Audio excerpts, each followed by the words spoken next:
Everywhere you look, everywhere you turn, you hear Christmas music, you see Christmas movies, and it's just the excitement of the season. At the same time, it can be a lot of noise. This is Truth Pop with Jake and Cathy, a Catholic take on faith and culture. I'm Cathy. And I'm Jake. And we are a young adult married couple giving you a Catholic take on faith and culture. We give you the tools you need to live out your faith in modern day society. We want to talk about how to make room for the coming of Christ this Advent season. As always, we'd love for you to rate the podcast. So if you have not already subscribed to Truth Pop, we'd love that. I have the utmost love for Christmas music and Christmas movies this time of year. Babe, we've already been, jumping into some of our favorites this time of year. What's your favorite Christmas movie? There's so many. I really like the movie Elf. I just think it's so funny. It's so good, especially watching Elf in a movie theater. I feel like adds a whole different experience to it. I gotta say, my favorite is It's a Wonderful Life. Oh, that's a good one. I have not gotten to it yet. I don't know if I'm just kind of putting it off.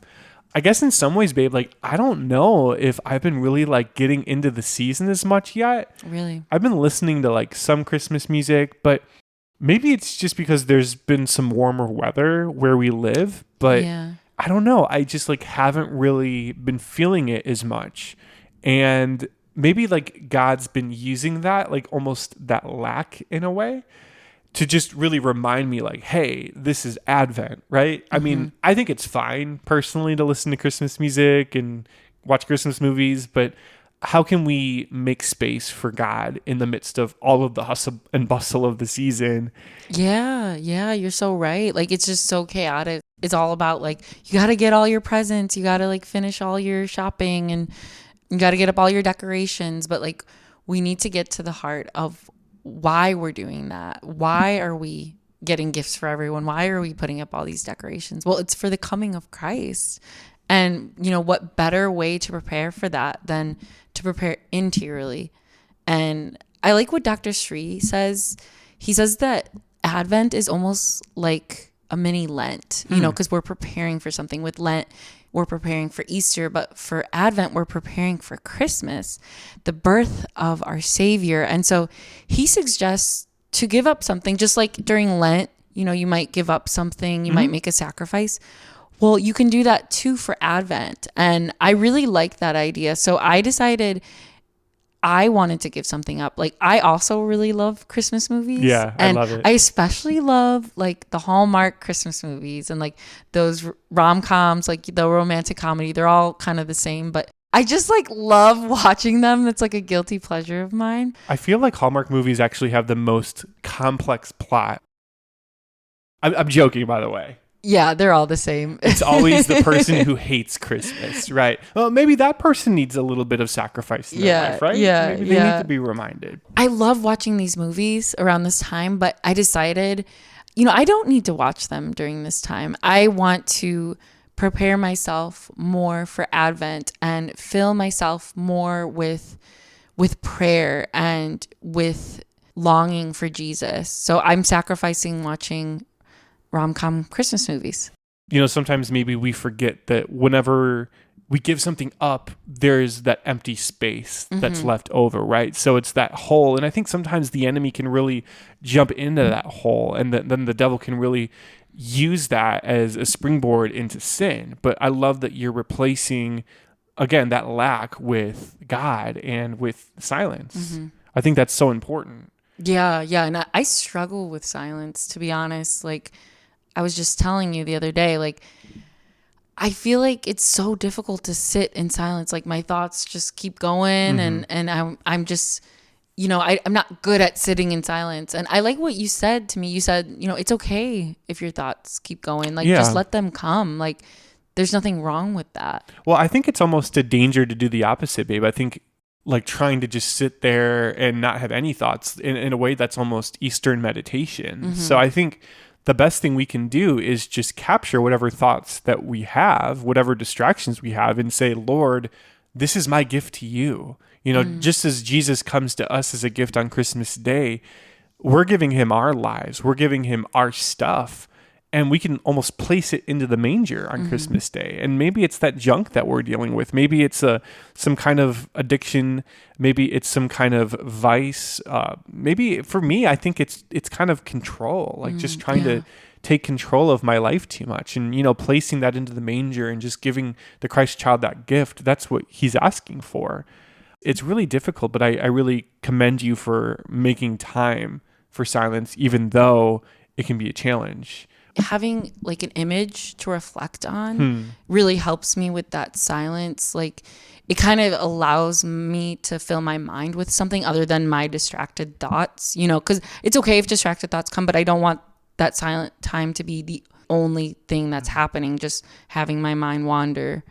We have a nativity scene in our living room and we don't have the baby Jesus. The baby Jesus is missing. So I really like looking at that because it's like that longing, like that waiting for him to come. He's not here yet, but he will be here soon in a few weeks. And just knowing what's to come, right? And I think like St. Faustina said that she was given the gift of seeing Jesus through the Eucharist as a baby. Oh, yeah. So I always try to think about that now, like specifically on Christmas Day or Christmas Eve Mass, whatever we go to.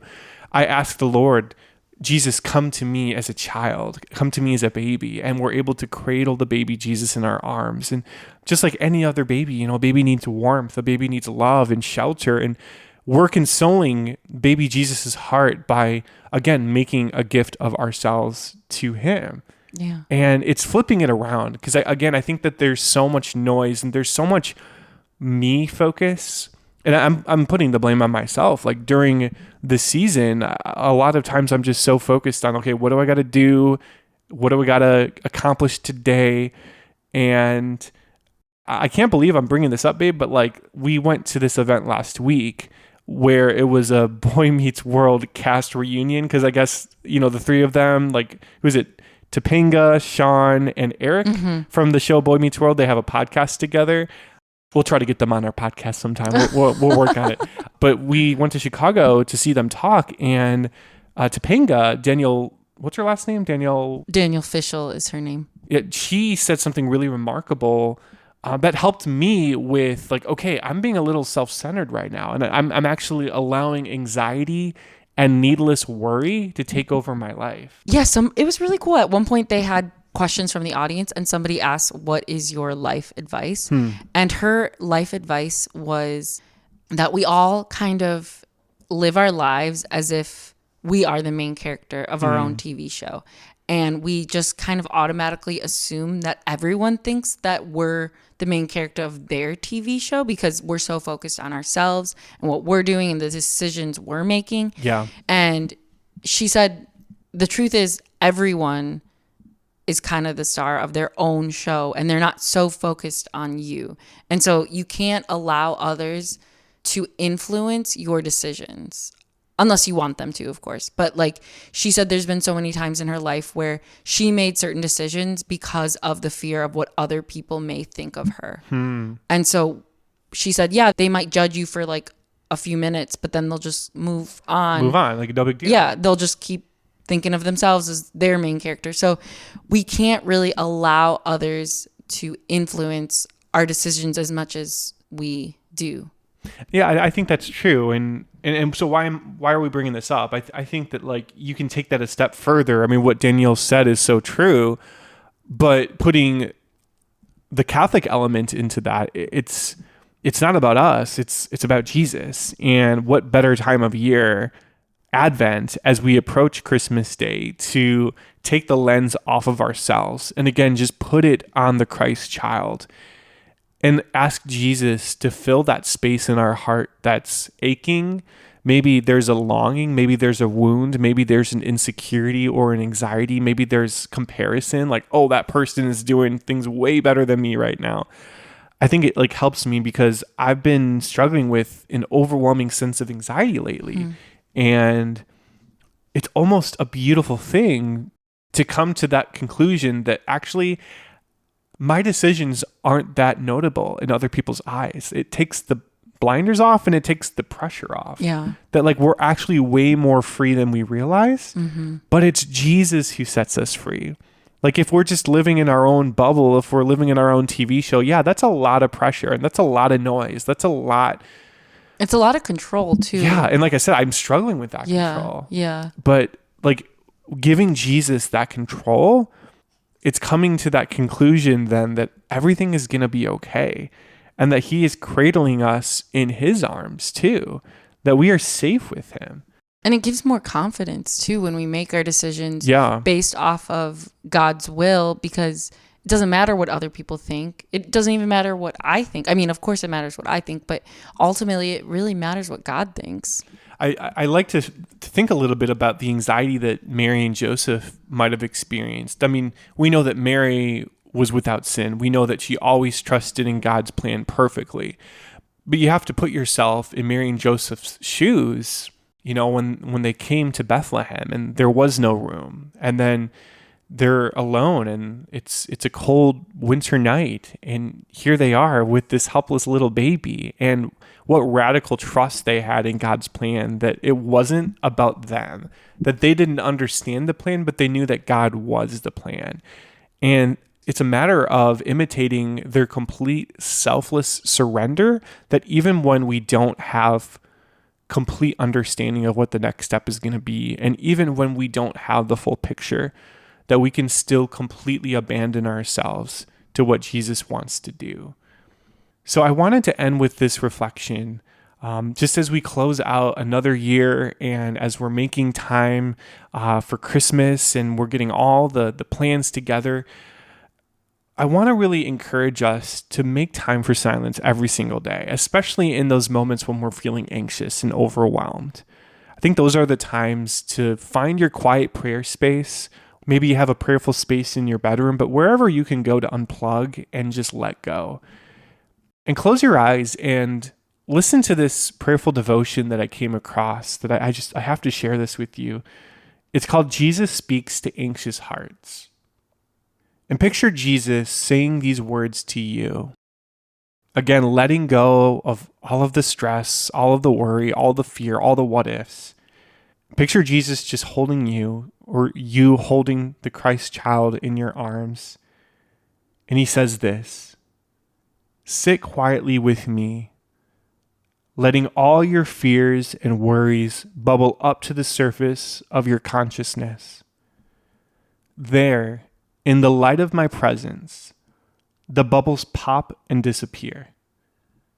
However, some fears surface over and over again, especially fear of the future. You tend to project yourself mentally into the next day, week, month, year, decade, and you visualize yourself coping badly in those times. What you are seeing is a false image because it doesn't include me. Those gloomy times that you imagine will not come to pass, since my presence will be with you at all times. So, when future-oriented worry assails you, capture it and disarm it by suffusing the light of my presence into that mental image. Say to yourself, Jesus will be with me then and there. With his help, I can cope. Then come to the present moment where you can enjoy peace in my presence. I am your loving shepherd, and I am with you always. Just reflect on this verse, Luke 12, verses 22 to 25. Then Jesus said to his disciples, therefore I tell you, do not worry about your life, what you will eat, or about your body, what you will wear. Life is more about food, and the body more than clothes. Consider the sparrows. They do not reap or sow. They have no storeroom or barn, yet God feeds them. And you are worth more than many sparrows. Who of you, by worrying, can add a single hour to your life? This is Truth Pop